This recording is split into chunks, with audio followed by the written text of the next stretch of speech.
Bienvenue sur DMG TV, les histoires mystiques. Tu es nouveau sur la page, n'oublie pas de t'abonner, de laisser un commentaire, de liker et de partager. Tu veux raconter une histoire? Il y a un numéro à l'écran sur le plus 237 655 81 90 17. Envoie ton histoire et on va jouer ici sur Facebook, YouTube et TikTok. On poste 10 histoires tous les jours sur YouTube à 12h00. La chaîne YouTube c'est DMG TV. Et oui, on a aussi une deuxième chaîne YouTube au nom de DMG TV, Histoire mystique exclusive, où on poste tous les 15 heures des histoires exclusives. Voilà, donc je vous invite à aller vous abonner à la première et deuxième chaîne YouTube. Voilà. Donc on va écouter. Merci beaucoup à tous ceux qui donnent la force au mouvement, à tous ceux qui commentent, tous ceux qui like, tous ceux qui partagent. Installez-vous, on va commencer rapidement avec la première histoire. Bonsoir DMG et sa communauté. Comment vous allez bien, j'espère.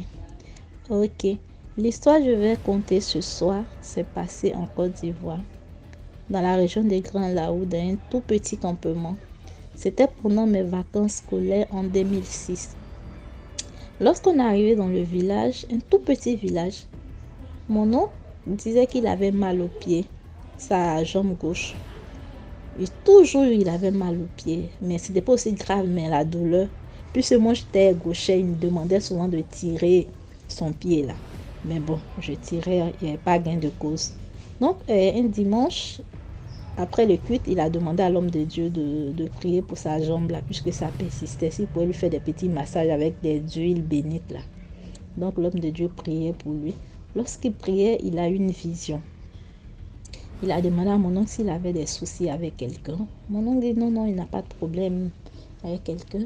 L'homme de Dieu lui a reposé la question, tu es sûr, tu n'as pas de problème de terrain avec quelqu'un, un truc de ce genre. Il dit oui, mais bon, il y a longtemps, il y a 3-4 mois de cela, l'histoire est rentrée en ordre. Mon oncle, l'homme de Dieu dit, tu es sûr? Il dit oui. Il dit non, c'est pas rentré en ordre. Donc, je vais vous expliquer ce qui s'est passé. C'est un monsieur là qui était venu voir mon oncle, puisqu'ils étaient voisins en termes de champs. Mon oncle avait 10 hectares. Il avait déjà exploité 7 hectares. Il y avait 3 hectares qui n'étaient pas encore exploités. Donc, le monsieur est venu voir mon oncle pour lui dire, ah, si tu peux me prêter demi-hectare, je vais semer le maïs pour cette année. Et puis, juste pour cette année, le maïs, ça fait 4 mois, 4 à 5 mois, je pense bien. Non, mon oncle dit, ok, j'appelle mon grand frère, comme c'est pour lui le terrain, je l'appelle, je lui fais un compte rendu. Donc, mon oncle appelle mon papa, il lui fait le compte rendu. Mon papa dit, ok, il n'y a pas de problème, comme c'est juste pour cette année-là, il n'y a pas de problème. Donc, on donne l'espace au monsieur. Mais à une condition. On lui dit, tu finis le maïs, tu mets rien d'autre là-dessus. Il dit, ok, il n'y a pas de problème, c'est juste le maïs. Donc, les 5 mois, 6 mois sont passés. Mon oncle passait par là un jour. Il se rend compte que le monsieur a commencé à mettre le cacao. Donc, tout de suite, il interpelle le monsieur. Il dit, attends, mais pourquoi tu mets le cacao dans le coin? C'est pas ce qu'on avait convenu, c'était juste le maïs.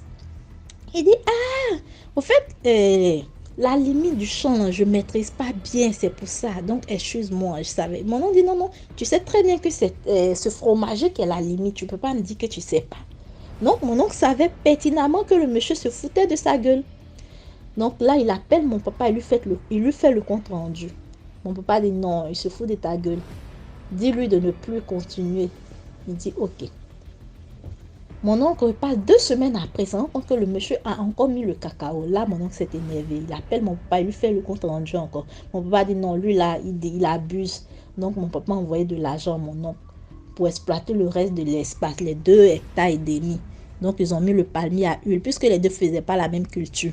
Ils ont mis le palmier à huile partout. Et lorsqu'ils faisaient, le palmier à huile se fait sur les lignes droites. Donc quand ils faisaient, ils ont coupé quelques cacaoyers qui causaient des problèmes au niveau de la ligne. Quand le monsieur est venu voir qu'ils ont tout nettoyé, ils ont mis le palmier à huile, ils ont coupé quelques pieds de cacao, il s'est énervé, il a coupé des dizaines de pieds de palmier à huile. Pourtant, le palmier à huile coûtait très cher à l'époque. Quand mon oncle allait voir ça, il s'est vraiment énervé. Donc, il a appelé le monsieur, il a convoqué tout de suite chez le monsieur qui leur a donné l'espace, parce que c'est le même monsieur qui leur a donné l'espace. Le monsieur est venu sur le lieu pour faire le constat. Il a vu que le monsieur avait abusé. Donc, ils l'ont convoqué, ils sont allés faire une réunion, ils ont dit que le monsieur n'avait pas raison. Ils l'ont amendé tout ça parce qu'il avait abusé de la gentillesse de mon oncle. Ils l'ont amendé, le monsieur a pleuré. C'est un monsieur, mais il a pleuré comme un enfant. Et il est rentré chez lui, mon oncle est rentré.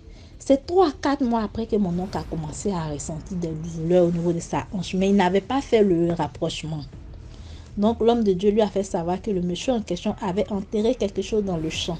Donc mon oncle n'a pas marché dessus, il est passé juste à côté.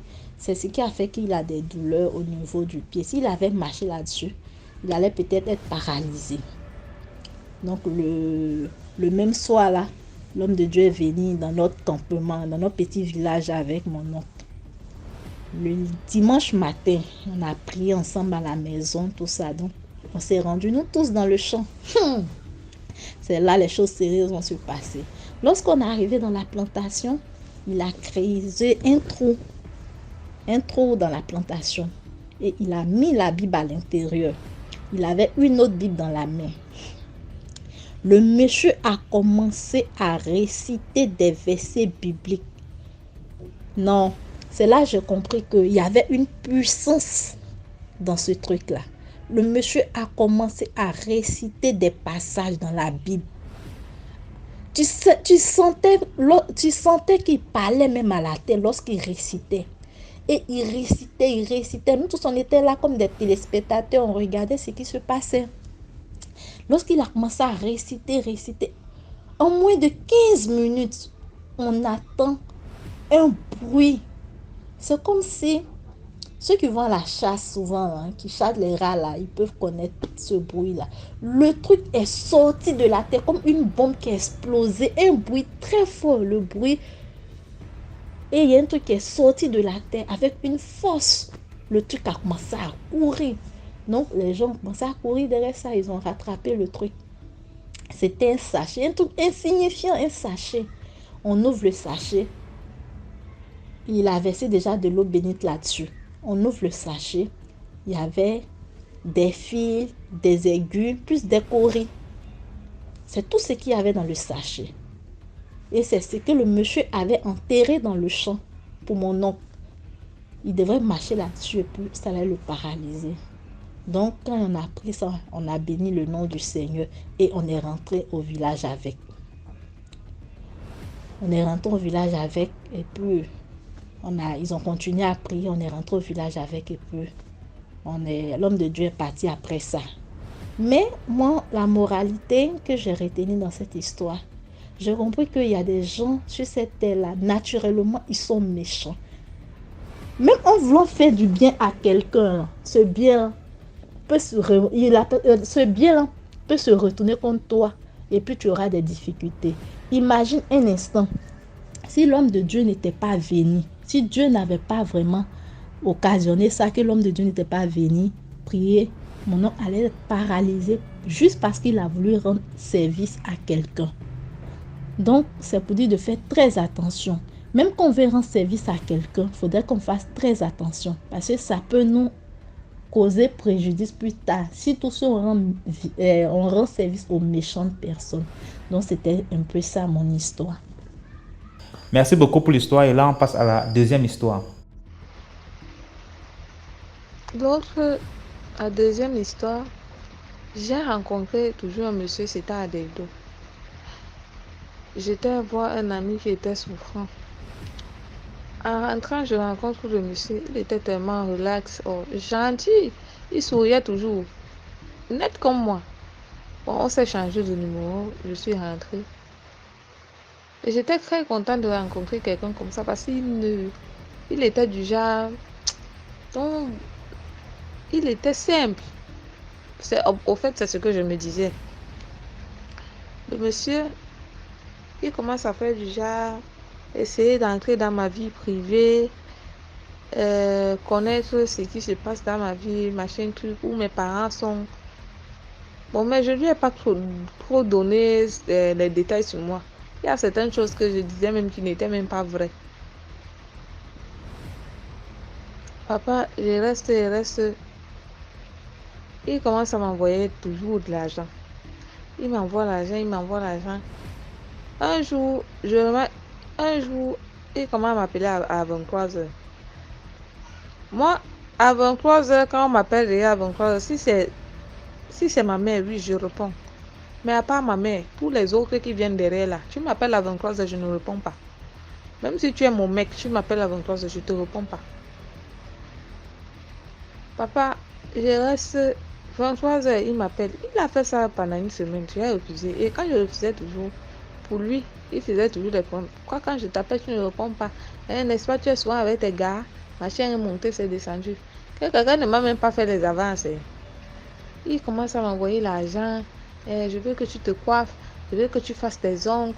Et pas les petites sommes au papa. Il m'envoyait 200 000, 300 000, 400 jusqu'à m'acheter un iPhone 7. J'ai dit que je reste un beau jour comme ça là. Il me dit, le jour là, c'était la plus petite somme qu'il m'a envoyé. Il m'a envoyé 50 000. Il me dit, je veux que tu ailles te coiffer, que tu fasses une coiffure, une très belle coiffure. Je lui dis ok. Il me dit que je suis assis où c'était à l'hôtel, quoi là. Papa, il me dit qu'il y a le restaurant. Quand tu vas arriver, tu te renseignes, il y a le restaurant, tu viens au restaurant. Je suis assis là, je t'attends. Papa, je n'ai pas y arriver au restaurant, non. Mais voilà, je suis assise, non. Que le type a déjà payé une chambre. Apparemment, on le connaissait déjà là-bas. Tout le monde connaissait son nom. Je monte. Je suis assise là. Le monsieur qui monte dans la chambre. Moi, il n'avait pas su qu'il était monté. Il m'avait juste dit qu'il arrivait. J'arrive. Je suis assise là. Après, le monsieur envoie une dame, me dit de venir. La dame m'accompagne jusqu'à la porte de sa chambre. Je suis assise. Je vois comment le monsieur, il apportait les trucs de nuit là comme ça. C'était en journée. Donc, il avait enlevé ses vêtements. Il a pris une mallette. Il y avait une mallette qu'il avait déposée comme ça.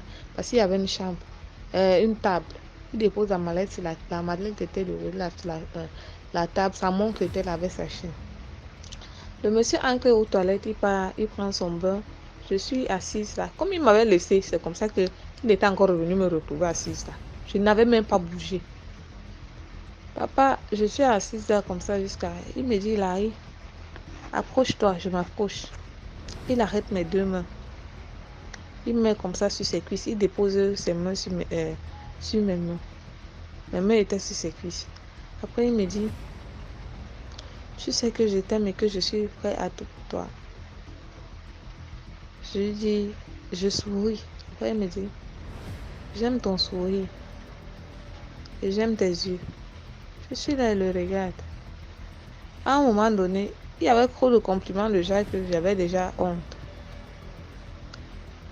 Il me dit, il prend le lotus. Il se lève doucement. Il prend le lotus. Il dépose au sol. Il me dit, je veux que tu fasses les selles sur le lotus-ci. Il ouvre la mallette d'argent. Il me dit, je vais te donner toute cette mallette d'argent si tu fais les selles sur le lotus-ci. Ah, papa, je me retrouve où est? Qu'est-ce que je suis venue porter? Quelqu'un qui était relax avec moi, j'ai dit que c'est comme si on avait mis peut-être une marmite, peut-être on avait mis ma tête dans un four. Je ne comprenais plus rien. Et quand j'entrais dans la chambre, là, je ne savais même pas que c'était la chambre même que... Non, il m'appelait dans la... Pardon, il m'appelait dans la chambre. Je n'étais pas au courant. Je suis restée comme ça. Je regarde la mallette d'argent. Papa, les maringomba que tu voulais voir classer. Le genre d'argent, là, je n'ai jamais vu ça depuis que je suis née. Je reste, je regarde l'argent. Bon, je n'étais pas intéressée par l'argent, mais tout ce que je voulais, comme j'étais là, c'était qu'il fallait que je sorte de cette chambre parce qu'il a senti qu'il y avait danger. Le monsieur insiste. Et sur la table, il y avait les fruits. Beaucoup de fruits. Il y avait tout genre de fruits sur la table. Il me dit, je lui dis, non, moi j'ai déjà fait les selles à la maison avant de sortir. Il me dit, tu peux prendre les fruits là-bas, tu manges. Ça peut te pousser à faire les selles. Je lui dis non. Je t'ai dit, j'ai fait les selles à la maison avant d'arriver ici. Ah, papa, le monsieur insiste seulement. Larissa, je dis que nous sommes restés là. De l'heure, je suis venue où c'était à quelle heure? Où c'était à 13 heures. Papa, de 13 heures peut-être à 16 heures, nous sommes assis.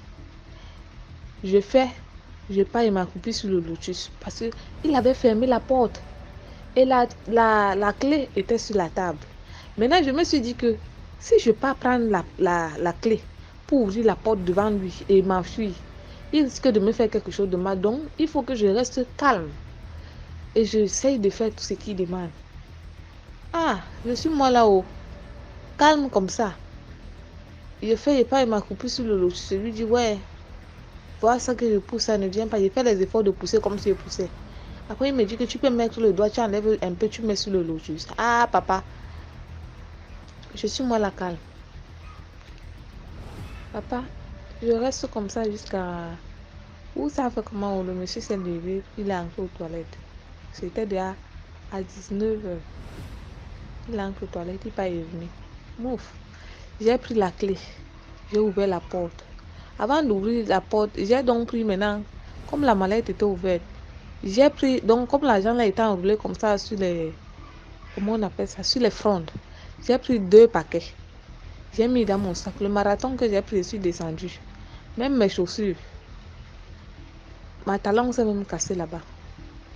J'ai jeté l'autre pied. Là-bas dans l'hôtel là. J'ai arrêté l'autre pied comme ça. Je suis descendu. Je suis partie. J'ai pris la moto. 10 000 pour 14. Le gars là, j'ai dit au gars que comme je monte sur ta moto là, tu crasses seulement. Papa, je monte comme ça sur la moto quand j'arrive à la maison. Le temps là, je vivais encore avec ma grand-mère. Je pars dans la chambre de ma grand-mère. Je raconte l'histoire de ma grand-mère. La grand-mère me dit que tu mourrais. Elle me dit, viens, on part à l'église, je peux engrais. Je dis à ma grand-mère qu'attends d'abord, je vais d'abord te montrer quelque chose. Pour moi, il me disait que j'allais montrer l'argent que j'ai pris là-bas à ma grand-mère, non. Papa, je ne vais pas entrer dans le sac pour regarder l'argent. Même 100 francs, il n'y a plus. Même 100 francs. Hey! J'ai dit que c'est comme ça qu'elle a dit à ma grand-mère Kumbo. Puis on part à l'église. On est parti là-bas à l'église. On a prié sur moi. Prié jusqu'à... J'ai fait 1 semaine dans l'église. Avant de rentrer, le monsieur m'avait déjà bloqué. Il m'avait bloqué. Quand il était là-bas à l'église, je me suis connecté. Il avait déjà bloqué son numéro jusqu'aujourd'hui. Merci beaucoup pour l'histoire. Maintenant, on passe à la 3e histoire. Bonjour DMG, j'espère que tu vas bien. Ça fait longtemps que je suis tes histoires et j'ai décidé moi-même aujourd'hui de raconter mon histoire. Bon, j'avais une copine, donc comme on appelle l'ami de mon ami. L'ami de mon ami avait encore son ami, c'est comme ça que ça part. Et l'ami là, c'était une fille des milliers, comme on appelle chez nous ici au Congo, Kinshasa. Alors elle avait rencontré un blanc plutôt. Les blancs là lui donnaient de l'argent. Alors c'était la nuit spéciale ce jour-là. Elle est allée chez la copine qui est l'amie de mon ami. Elle lui a dit voilà, j'ai un blanc. Et le blanc m'a promis une somme. On doit passer la nuit aujourd'hui. L'ami l'a dit ok. Et elle est allée voir le blanc. Ils ont passé la nuit. En rentrant, déjà je signale que la maman de la fille qui avait raconté le blanc, c'était une femme de prière. La semaine là, la maman avait fait un rêve où sa fille avait porté une petite jupe. Puis la maman lui disait, tu ne peux pas sortir avec cette jupe. La fille a dit, non maman, je dois sortir. La fille est partie. Et quand la fille est rentrée, le matin, elle n'est pas allée tout de suite chez elle à la maison. Elle est allée encore chez une autre copine. De là, elle a commencé à avoir de fièvre. Cette histoire, ça fait déjà 2 ans ou 3 ans que ça s'est passé. Et la fille a commencé à avoir de fièvre. Maintenant, le matin, elle avait encore rendez-vous maintenant avec son titulaire, donc son copain, son vrai copain. Et Elle a commencé à avoir de fièvre. Elle est allée se laver, toujours avec de fièvre. Au fur et à mesure, les minutes, les heures passées, la fièvre montait toujours.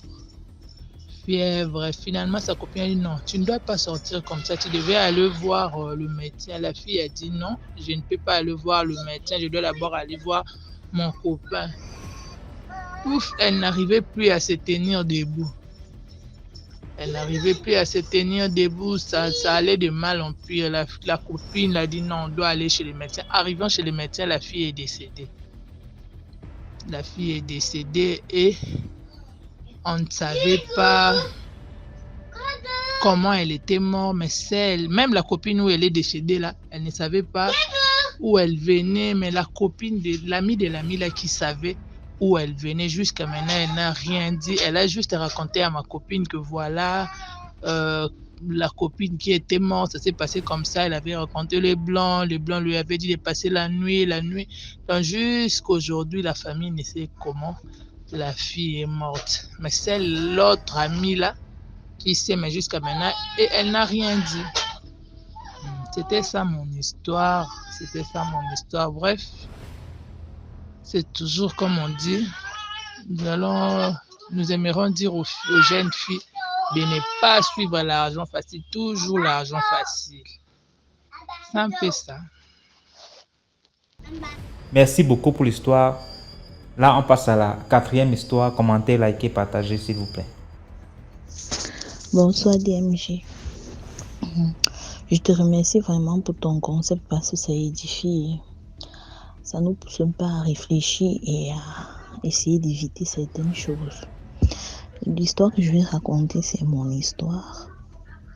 Certes, elle n'est pas tellement longue, mais c'est mon histoire.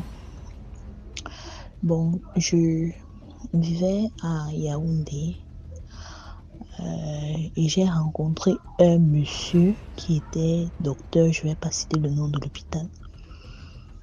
Il restait en Colbison. Donc, on s'est connus. De temps en temps, on se voyait. Moi, je restais à Biémassé. Lui, il restait en Colbison. De temps en temps, on se voyait. Il m'appelle, on cause. Des fois, quand je passe vers l'hôpital, je lui dis que je suis là. On se voit, on parle, on papote un peu. On cause. Bon, un jour, je me suis déplacée. Je suis quittée de Yaoundé pour une autre ville. Bon, de temps en temps, il m'appelait pour me voir. Je passais. Bon, entre-temps, je n'étais jamais allée chez lui. On a peut-être pratiquement fait 4 mois. On n'a jamais couché ensemble. Je ne partais pas chez lui, en fait. Donc, après, quand je suis quittée de Yaoundé, je suis allée m'installer à Douala. Il m'appelle, il me dit, il veut me voir. Et qu'il n'y a pas de souci. Il m'envoie même l'argent du transport. Mais moi, quand je marche, je mets toujours tout dans mon sac. Déjà l'argent du transport, au cas où ça n'a pas dégamé là-bas. Je prends moi mon argent, je rentre. Il m'appelle. Je suis pas arrivée chez lui. Il avait une jolie maison. Je te dis, une très belle jolie maison. Mais dans cette maison-là, il n'y avait pas de salon. C'était du genre, il a construit une maison qui avait un long couloir. À la fin du couloir, c'était une chambre, une grande chambre. Et tout autour, des deux côtés du couloir, il y avait des chambres. Il y avait, je crois, 4 chambres. Et c'est dans une de ces 4 chambres-là, il se regardait. Donc, je disais que les chambres étaient face à face.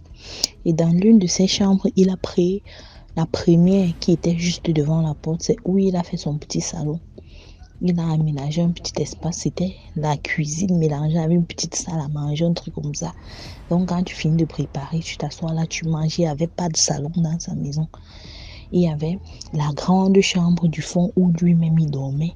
Et dans cette grande chambre, il y avait seulement le lit au milieu de la chambre. Seulement le lit au milieu de une grande chambre. Il n'y avait pas d'habit, il n'y avait rien du tout.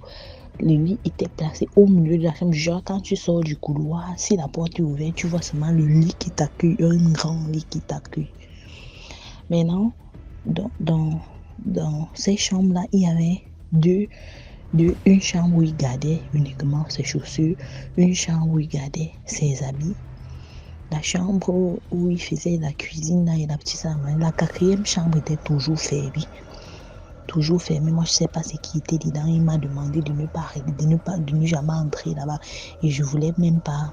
Mais mon cœur me demandait toujours du... Tu connais, nous les femmes. Le cœur te pousse toujours. Le diable te pousse à aller vérifier, à aller regarder ce qu'il y a dans cette chambre. Donc, je ne me suis pas hasardée à aller toucher la chambre. Et en plus, la porte centrale de sa maison, il n'avait pas mis le poignet. Il y avait juste le poignet à l'intérieur de la porte. Il n'y avait pas de poignet dehors. Ce qui fait que quand il ouvre, il ne pousse pas le poignet. Il ouvre avec la clé et il entre directement dans la maison. Il peut tirer la porte se ferme seule. Mais il vient seulement ouvrir avec la clé. Donc moi, étant à l'intérieur, je pouvais ouvrir le poignet et sortir. Donc, ça ne se fermait même pas. Et il me dit, si quelqu'un vient me chercher ici, n'ouvre jamais la porte. Je dis, ok. Après, il est sorti pour aller, on devait l'interviewer, il devait passer une petite émission à la radio. Il est parti, il laisse la radio allumée, il me dit, tu vas suivre quand je serai, on sera en train de m'interviewer, machin, je dois sortir, je dois aller, ma tête n'était même pas trop dans ça, donc il est parti. Et la nuit avant qu'il ne parte, la nuit là, on a couché ensemble. Le matin, quand je me suis réveillée, il était même après. Il était prêt pour sortir. Il me dit, il faut rester, me faire à manger. Il était tellement strict. S'il a des fruits, s'il a peut-être pris la papaye au marché, lui-même il faisait d'abord son marché. Il aimait beaucoup consommer les fruits. Donc, même si c'est l'ananas, tu laves l'ananas avec le savon. Même si c'est la papaye, tu laves seulement la papaye avec le savon. Tu rinces bien, tu nettoies, tu fais. C'est-à-dire que exigeant à la limite. Quand tu prépares sa nourriture, même si c'est la viande, tu dois d'abord laver avec le savon. À un moment, moi, ça m'énervait même déjà que tout ce que tu veux faire à ta manière, il te dit non, ne fais pas ça, fais comme ça, non, ne fais pas ça. Donc, on ne doit même pas imposer. Toi, tu ne dois pas donner ton avis. Tu fais seulement ce que lui te demande de faire. Donc, je me suis réveillée. Il était déjà habillé. Il a laissé la radio allumée. Du genre, si je vais écouter ce qu'il va dire, puis c'est parti toujours faire des trucs de politique, des débats. Moi, ça ne m'intéressait pas trop.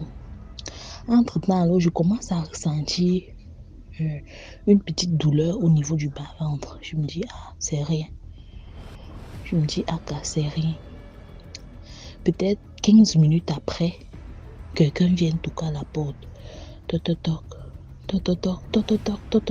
Donc la personne a tellement insisté qu'il a peut-être fait 35 minutes devant la porte, il ne faisait que toquer. C'est où moi je suis sortie, je suis allée ouvrir la porte.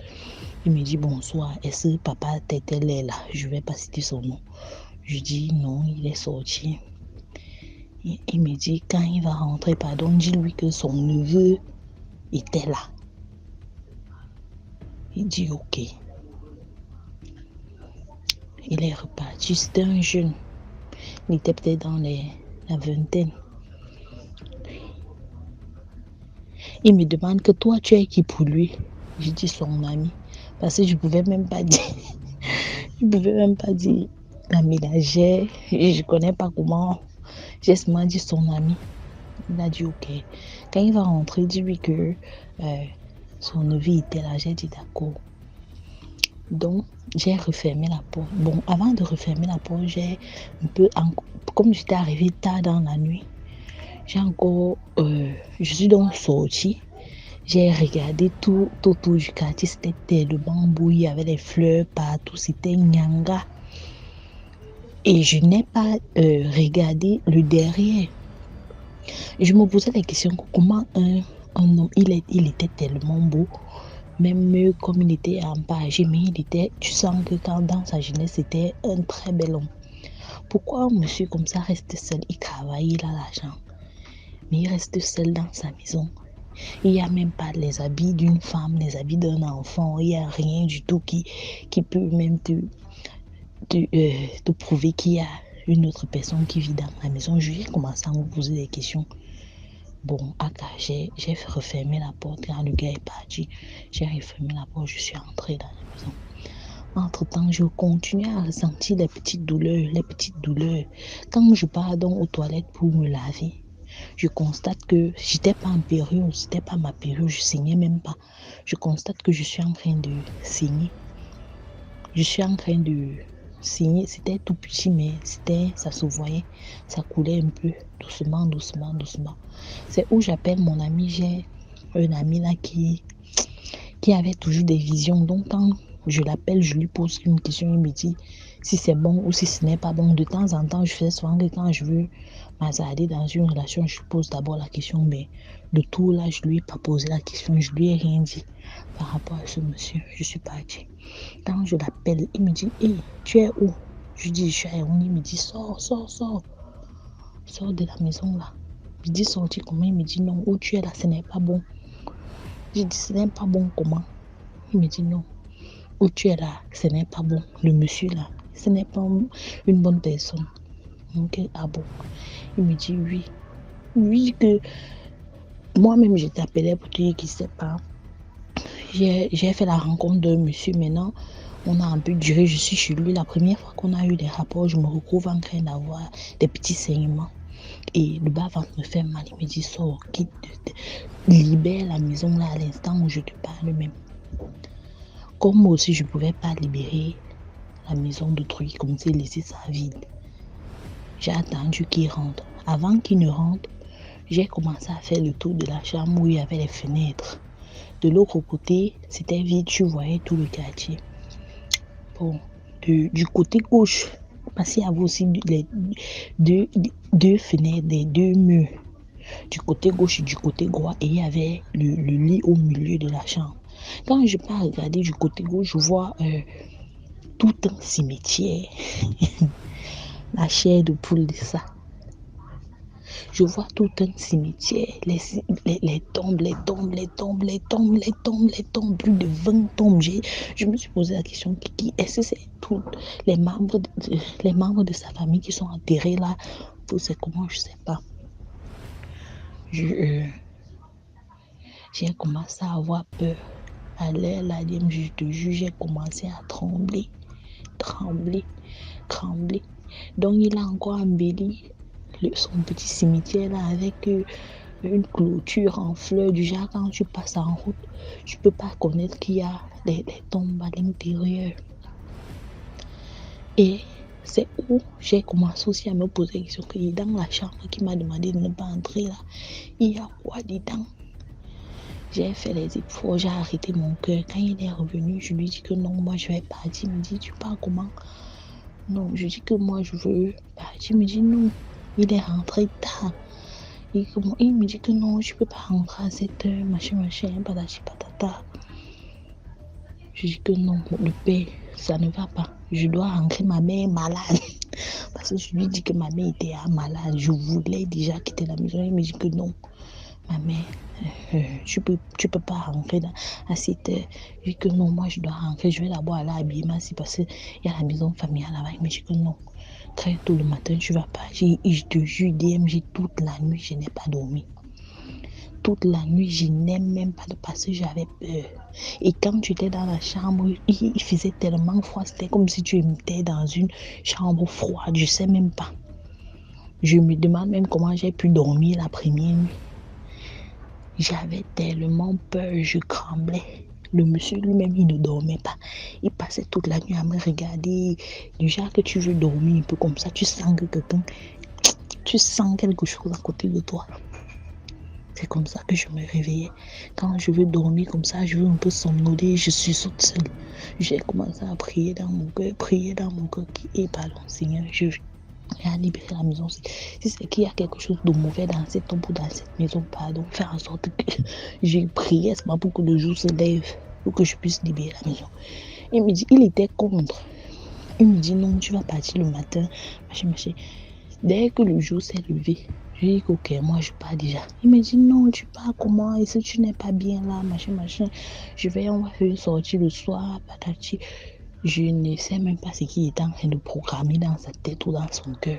Je lui ai dit, ok, je ne vais pas rentrer, je t'attends, alors je vais te faire manger. Dès qu'il est sorti d'MG, j'ai seulement ouvert la porte, j'ai refermé derrière moi. Je me suis rassurée de ne rien oublier derrière.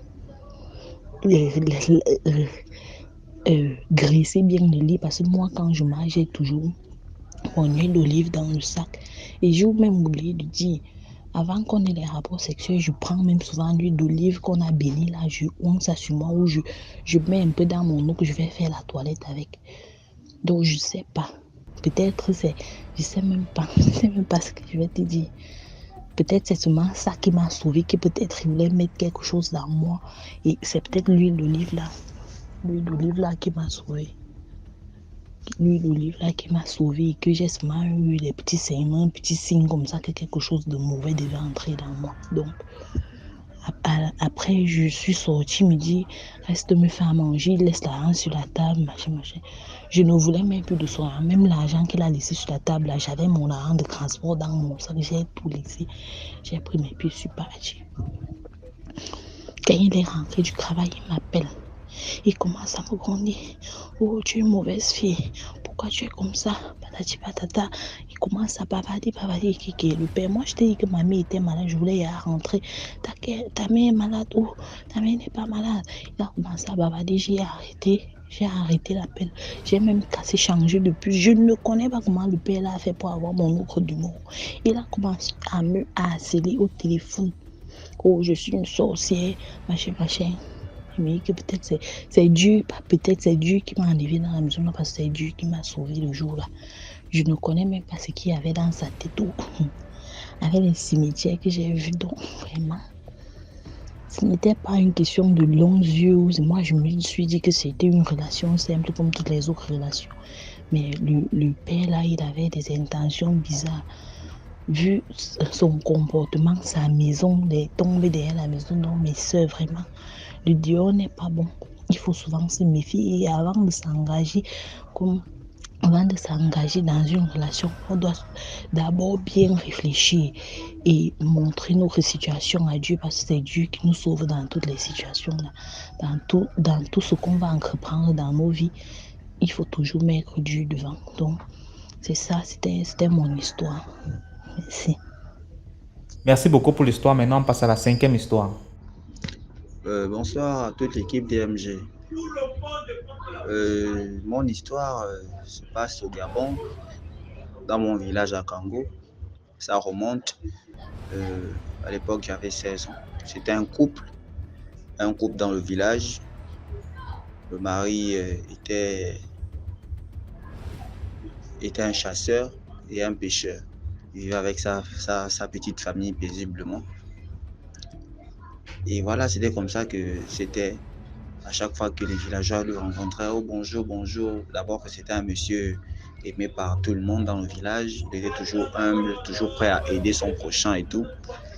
Du coup, chaque fois que les villageois le saluaient, oh oui, comment tu vas? Et la grande dame, ta femme, comment elle va? Il disait toujours, oui, ça va bien et tout, tranquille quoi. Le lendemain matin, toujours, oh bonjour, monsieur, comment allez-vous, machin, et la grande dame, comment elle va? Ah, ma femme va bien. Il dit, je vais lui dire, maintenant, il faut toujours bien la garder, bien la chouchouter, parce que, voilà, vous avez au moins une grande dame là.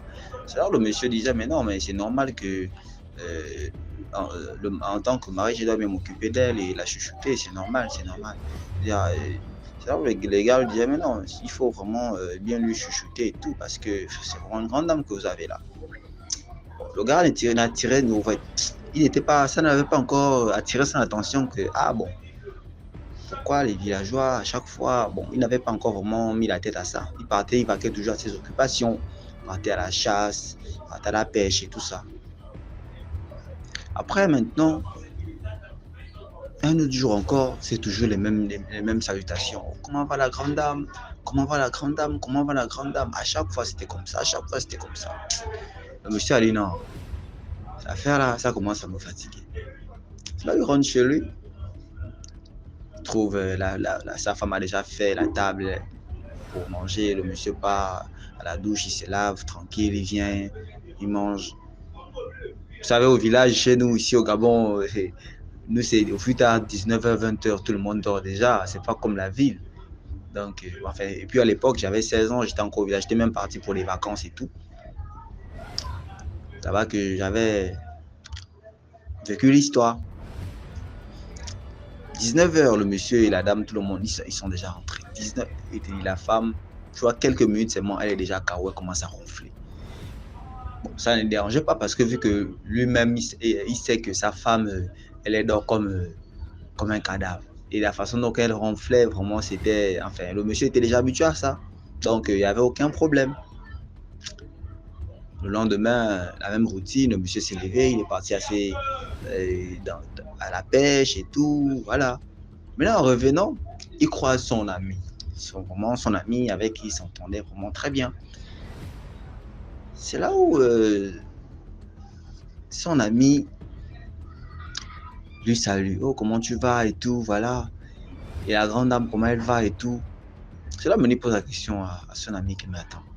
L'affaire qu'à chaque fois vous me demandez la grande dame, c'est quoi avec l'histoire de ma femme, c'est une femme qui est là, elle est là tranquille, elle se débrouille avec ses trucs et tout, mais vous toujours l'appelez la grande dame, c'est quoi le problème? C'est là où son ami maintenant l'appelle et dit que est-ce que tu veux vraiment savoir? Est-ce que tu veux vraiment voir ta femme pour qu'on l'appelle la grande dame et tout? C'est là où maintenant le mari en question dit, mais bien sûr que j'ai envie de savoir, parce qu'à chaque fois, tous les matins, quand je pars à la chasse ou bien quand je reviens le lendemain matin, c'est toujours les mêmes salutations, c'est toujours demander ma femme, la grande dame, je ne comprends pas, essaie un peu de m'éclairer. Parce que le monsieur, en fait, il était déjà un peu inquiet que à chaque fois, on appelle ma femme grande dame. Pourtant, nous vivons dans la souffrance et tout, mais grande dame, comment? Donc le monsieur voulait déjà savoir. Et son ami en question a dit, bon, après toi, parce que ce soir, je vais te montrer ta femme dans toute sa splendeur, dans toute sa gloire. J'espère que tu seras prêt et tout. Mais t'inquiète pas, je serai avec toi pour que rien ne t'arrive et tout. Le monsieur a dit, ok, d'accord, il n'y a pas de souci. Il a dit à son ami qu'il n'y a pas de problème. Pas de souci, hein. Voilà comment la nuit tombe. La nuit tombe. Comme d'habitude, cette dame-là, 19h, elle est déjà partie, elle dort déjà. Elle ronfle déjà comme c'est pas possible. Maintenant, son ami vient. Son ami vient qu'on a bon, mon frère, on va partir maintenant. Tu vas aller voir le visage tu vas aller voir ta grande dame. La grande dame qui est ta femme. Maintenant, le gars l'amène dans le monde mystique. Où sa femme en question est effectivement une grande dame et où elle règne. Mais le gars l'a amené dans le monde mystique, hein, spirituellement. Il a voyagé avec son ami pour lui montrer le vrai visage de sa femme. Mais il a voilé son ami là pour que eux qui sont là-bas ne ressentent pas sa présence, qu'il y a la présence d'un intrus parmi notre réunion.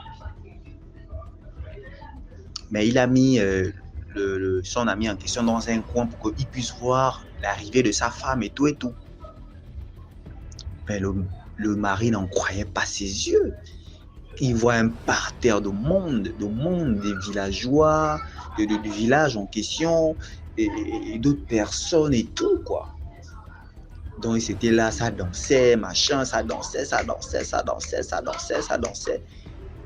Mais il y avait une piste, en fait, où j'étais en train de danser. C'était comme une sorte de piste. Mais vraiment une piste. C'était quelque chose de dingue. C'était quelque chose de malade. Après, tout à coup, on voit l'avion qui est en train d'atterrir. Un Boeing, vraiment, tu sens vraiment que ça, c'est des avions vraiment jet privé. Tu sens que vraiment la personne qui arrive là, c'est vraiment un big, comme on dit, un big, hein, vraiment une personne vraiment d'influence, quelqu'un qui a des moyens. Après, maintenant, l'ami en question lui dit qu'on regarde qui descend de l'avion. Le mari est toujours sur le côté et tout. Il est en train d'observer tout ce qui se passe. Après, quelques minutes plus tard, sa femme est en train de descendre du jet privé en question. Le gars regarde et dit non, non, non. Je ne peux pas croire ce qu'ils sont en train de voir. Effectivement, c'est la femme. C'est sa femme qui est en train de descendre de l'avion. Mais les honneurs et les éloges qu'on lui donne, les louanges qu'on lui chante, même un président DMG, même un président, on ne lui donne pas autant d'honneur et autant d'éloges, ou lui chanter autant de louanges. C'était quelque chose de ouf, en fait. Donc Marie n'en revenait pas. Ma femme! La dame, elle descendait, ça chantait, ça dansait, ça... Parce que la reine est là, la reine est arrivée, donc ça a commencé à danser, chanter, ça a commencé à... Les gars étaient contents, machin, les femmes, machin, ça dansait. Et maintenant, elle descendait. Et on l'a amenée par terre de mallettes d'argent. Et chaque mallette d'argent allait dans différents pays. Il y avait peut-être une affaire de, je sais plus, peut-être une affaire de 20 ou 30 mallettes comme ça. Donc c'est elle qui décidait où chaque mallette d'argent partait, dans le pays où ça partait. Et l'argent n'était que quoi, en euros. Des millions, des milliards d'euros dans ces mallettes-là. Une mallette qui part, comment on appelle, aux États-Unis, une autre qui part en France, et sans compter d'autres pays africains. Donc c'est comme ça que chaque mallette prenait la destination d'un pays. C'était comme ça. Donc elle dispatchait, elle partageait. Au fur et à mesure qu'elle faisait ça, après un moment, elle sentait une odeur. Dans sa réunion, elle sentait comme s'il y avait un intrus là en fait. C'est là où son ami est là, qui était là, il commençait à l'embrouiller que non, c'est sûrement une bête qui a pourri, qui sont là et tout, machin. Et puis bon, c'est comme ça qu'on l'a un peu amadoué, quoi, parce qu'elle ressentait un peu l'odeur d'un intrus. Selon son ami l'embrouillait, c'est-à-dire l'ami du monsieur qui a amené le mari dans leur réunion, qui tente de l'embrouiller que non, c'est sûrement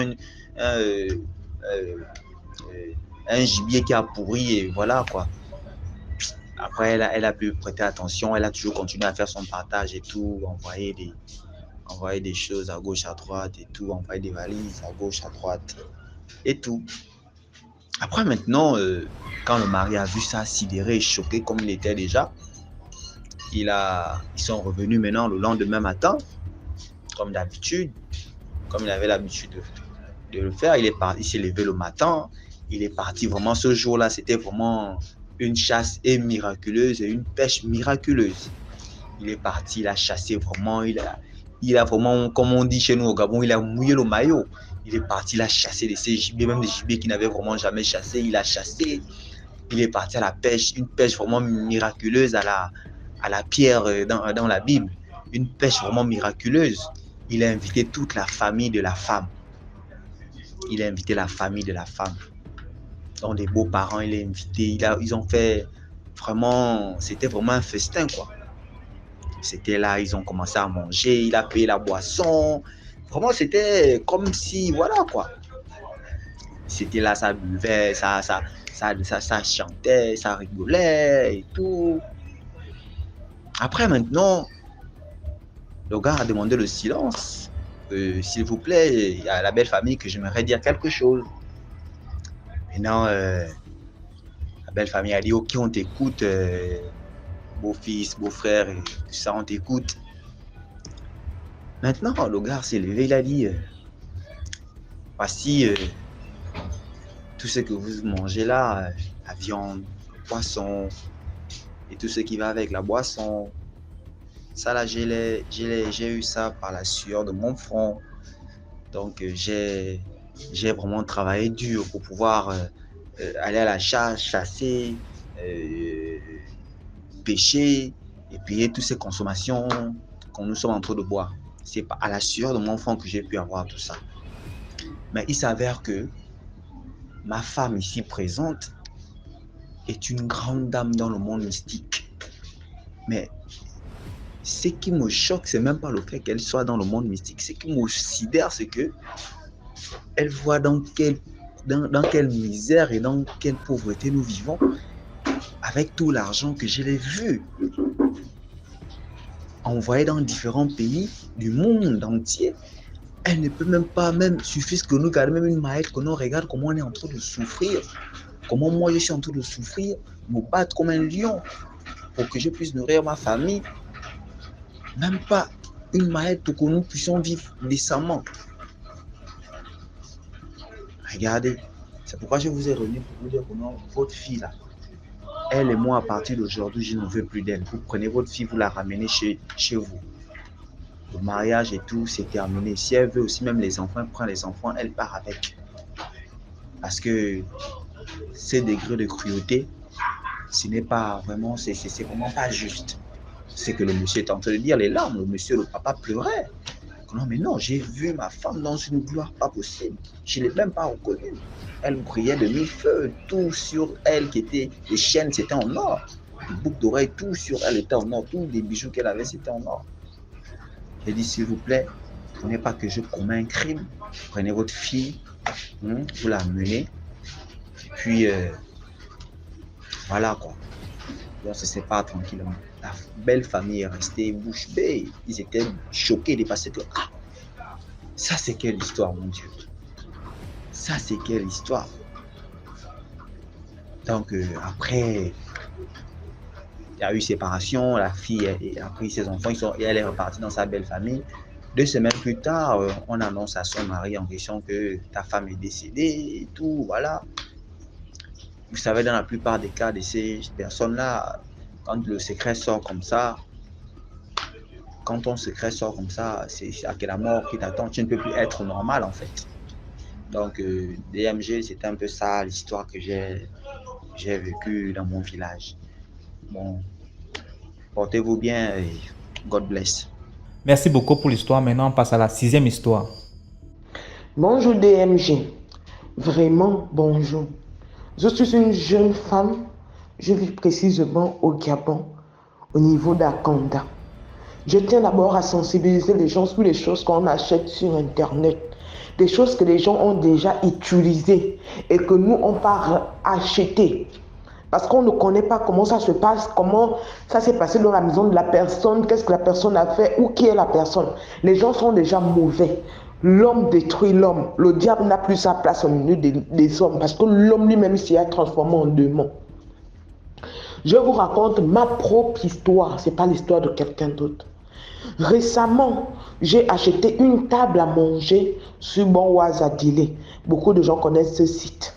Bonwazadile. C'est plusieurs personnes qui viennent revendre ce qu'ils ont déjà eu à utiliser ou qui viennent vendre des choses qu'ils ont emportées ou importées. C'est comme ça. C'est un site d'achat. Je décide d'acheter une table à manger à Bonwazadile. La table à manger, elle est belle, déjà utilisée. Je pars voir la table à manger. La table à manger, elle est belle, elle n'a pas de problème et tout et tout. Moi-même, je suis étonnée. La propriétaire de la table me fait comprendre qu'elle vend sa table parce qu'elle est en train de voyager pour cause des parents. Parce que quand tu vends quelque chose dans Bonwazadile, il faudrait donner la cause de l'achat. Donc, elle dit qu'elle vend sa table pour cause des parents. Je dis, ok, je regarde la table, elle est belle. La dame me demande 130 000 pour une table de 6 places. De 6 places. Je me dis, l'occasion, elle est belle, la table, elle est propre. Pourquoi ne pas en profiter? Séance tenante. Je ne prends pas la peine de discuter sur le prix. Je prends la table. J'arrive chez moi. Je dépose la table. La première nuit, ça s'est bien passé. J'ai bien dormi. J'ai même mangé sur la table là. Mes soeurs étaient même arrivées à la maison. On s'est même mis sur la table, on a mangé. Et la première nuit, c'était bien. La deuxième nuit, c'était bien. La troisième nuit, j'ai l'impression qu'il y a quelqu'un qui m'appelle. Je suis en train de manipuler mon téléphone sur le lit. J'entends mon nom. J'entends quelqu'un qui crie mon nom de loin. Je dis que mon Dieu. En fait, c'est spirituellement que ça s'est passé en fait. J'ai envie de répondre. Après, la personne me demande, je viens. Tu entends la voix dans ta tête. Tu entends qu'on t'appelle. C'est spirituellement que ça se passe. Et aussitôt, j'ai voulu répondre, non. Mais après, aussitôt, j'ai voulu répondre le temps pour moi, oui. Mais après, il y a une voix de tonnerre. Je te dis que DSMG, il n'y avait pas la pluie ce jour-là. Mais il y a eu un tonnerre vraiment Comme on dit, chacun ne connaît pas où on met les pieds. Que j'ai voulu répondre, oui, il y a seulement eu un tonnerre. Boum! Et dans le tonnerre que tout le monde écoutait dans Libreville, le tonnerre a crié non. Moi, j'ai écouté non, le tonnerre. J'ai dit, Seigneur, je suis en train de vivre quoi. Bon, nous tous on connaît que nous sommes dans une famille africaine. Il y a des choses qui se passent spirituellement. Donc, je me mets à prier. Quand je me mets à prier dans la maison, ça part de mal en pire. De mal en pire, dans ma maison. J'ai l'impression qu'il y a quelqu'un qui est devant la porte, qui me demande, laisse-moi rentrer. Je suis en train de dormir. Quelqu'un vient connaître devant ma porte. Laisse-nous rentrer. Laisse-nous rentrer. Je demande que, dans mes rêves, je demande que je vous laisse entrer. Vous partez où? Les gens sont vêtus de feu. Quand je te parle du feu, chez nous ici au Gabon, on appelle ça le feu follet. Les gens sont vêtus de feu. Ils veulent rentrer dans ma maison. Je dis que, dans mes rêves, je dis que, vous voulez rentrer, vous partez où? Vous voulez rentrer, vous partez où? Après, je me suis réveillé, je transpirais des âmes, c'est comme si je passais, chez moi on appelle ça les fourreaux.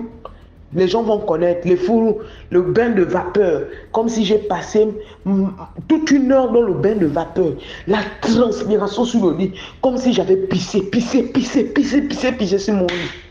Je te dis que combat spirituel, je dis que non, Seigneur, ça ne dort pas.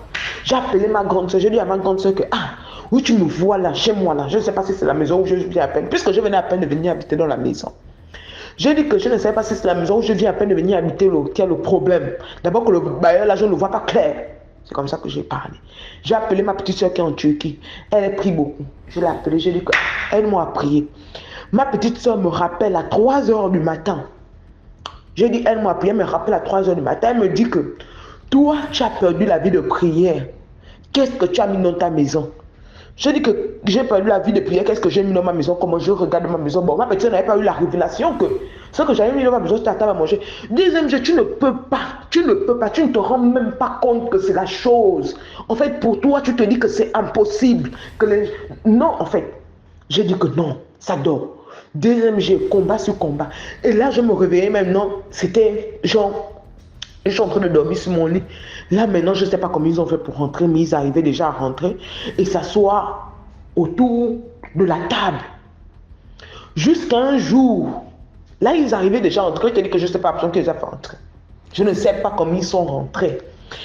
Jusqu'à un jour, ma mère était venue chez moi, dormir chez moi. Ma mère s'était réveillée. Et quand elle se réveille, elle est en train de suivre la télé. Et quand elle est en train de suivre la télé, elle suit la télé tranquillement. Elle dit que quand elle suivait la télé, elle écoutait là-bas des bruits bizarres au salon. Bon, vu que la télé au salon, la salle à manger est de l'autre côté, mais elle écoutait des bruits bizarres. Donc, elle s'est mise à suivre la télé, elle s'est dit que peut-être les gens dehors, vu que c'est la nuit, le bruit est plus intense que le matin et tout ça là. Ok. Donc, elle, quand elle se lève maintenant pour arrêter la télé, elle voit une silhouette qui passe devant elle. Elle s'est dit que c'était moi. Donc, elle, quand elle tourne la tête pour dire mon nom, quand elle tourne la tête, elle ne voit personne. Elle dit que, oh, la fille là, elle est où c'est? Elle vient dans ma chambre comme si elle regarde. Elle dit que, elle me réveille. Je me suis même réveillée en sursaut. Elle me dit que, oh, arrête de me faire ça. C'est pas toi qui es passé devant moi. Je dis que moi, je suis passé devant toi, comment? Elle me dit non. Ma mère était devenue presque forte. Je riais même déjà, je pensais qu'elle blaguait. J'ai dit que non. Là, ça ne dort pas. Un jour, je suis assise sur mon lit. Tu vois, quand tu es assis sur le lit et puis tu es en train de manipuler le téléphone et puis tu es en train de somnoler. J'étais en train de somnoler.